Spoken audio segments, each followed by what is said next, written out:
Petite question sur les actions justement des immenses. Est-ce que tu peux déjà un petit peu m'expliquer comment est-ce que ce mot immense est venu à travers une réflexion ou l'autre de ce syndicat? Le mot immense est venu du fait que les mots alternatifs qui avaient cours, à savoir sans-abri, SDF, sans-papier, précaire, sont tous des mots extrêmement violents et extrêmement stigmatisants.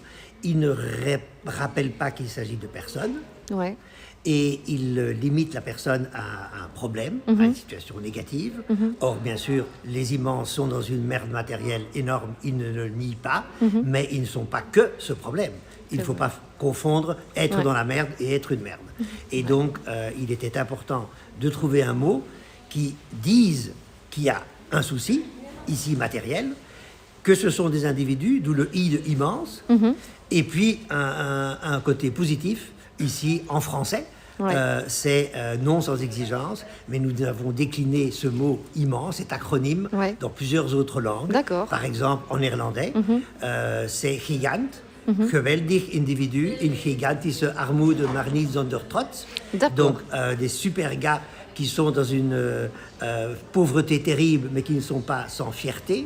En anglais, great individual, although needy and troubled. Ça veut dire giant, ça veut dire des super gars, bien que dans un état de grand besoin et très troublé par cette situation compliquée. Donc voilà, c'est comme ça qu'est né l'acronyme immense qui remplace tous ces mots et notamment qui remplace, ça je dois faire un petit point technique, le plus important au syndicat on fait travail entre autres, on fait 1000 autres choses comme l'université derrière moi, mais le travail sur les mots est important et dans les 17 mots que nous imposons pour bien comprendre et bien combattre le sans-chez-soirisme, le non correct du sans-abrisme, il y a justement ce mot de sans-chez-soi. Et ça, c'est le seul mot qu'on impose radicalement, c'est Kalachnikov, si on entend encore le mot sans-abri. Il faut juste que vos auditeurs comprennent que le mot sans-abri est juste faux. Et le mot sans-abrisme doit être remplacé par sans-chez-soirisme et sans-abri par sans-chez-soi.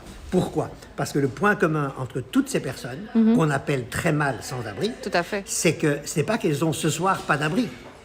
Ce soir, elles n'ont peut-être pas d'abri. Ça, c'est strictement un sans-abri. Mais la plupart sont au SAMU social, ou chez un ami, ou dans une maison d'accueil, ou dans un squat, ou dans une occupation, ou dans un hôtel. Leur point commun n'est pas d'être sans-abri, leur point commun est d'être sans chez soi.